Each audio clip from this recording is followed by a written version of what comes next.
ចាកត់មិនប្រណីបងជាកូនអ្នកស្រែស្បែកខ្មៅដោយស្បែកក្របីម្ដាយយួនជេរប្រមាថថាបងរហាមមិនសមនឹងស្រីនាងអូនគិតត្រូវនាងតាមម្ដាយទៅយងសេដ្ឋី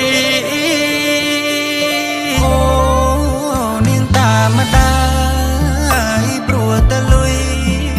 ខ្លួនគេវាឈ្ងុយគេពៀតែនុយត្រូវថែបអូនហើយបងក្ររហាមគ្មានសំណាងបានក្បែរអូនឡើ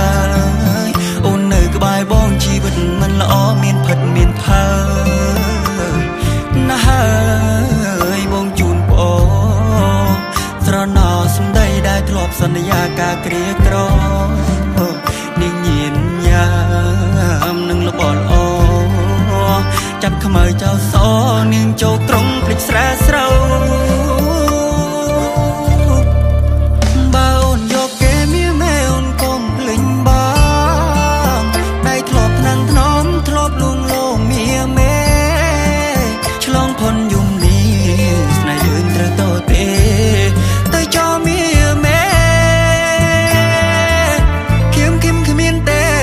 ដុល្លា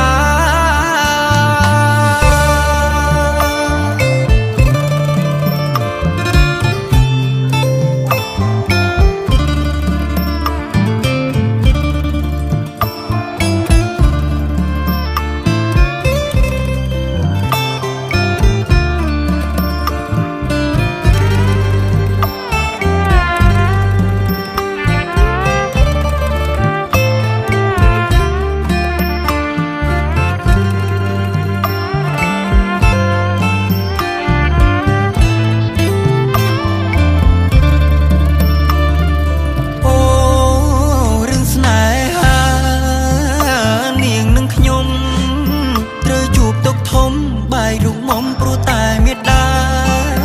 ដោយសារតែប្រាក់ធ្វើខ្ញុំត្រូវបែកសង្សារដោយយោរណាមកអាបេះដូងអ្នកក្រដូចបងអូនអើយអូនស្នេហ៍គ្រាដំបងលោកលើល្អឥតខ្ចង់កងដៃផ្កាស្មើ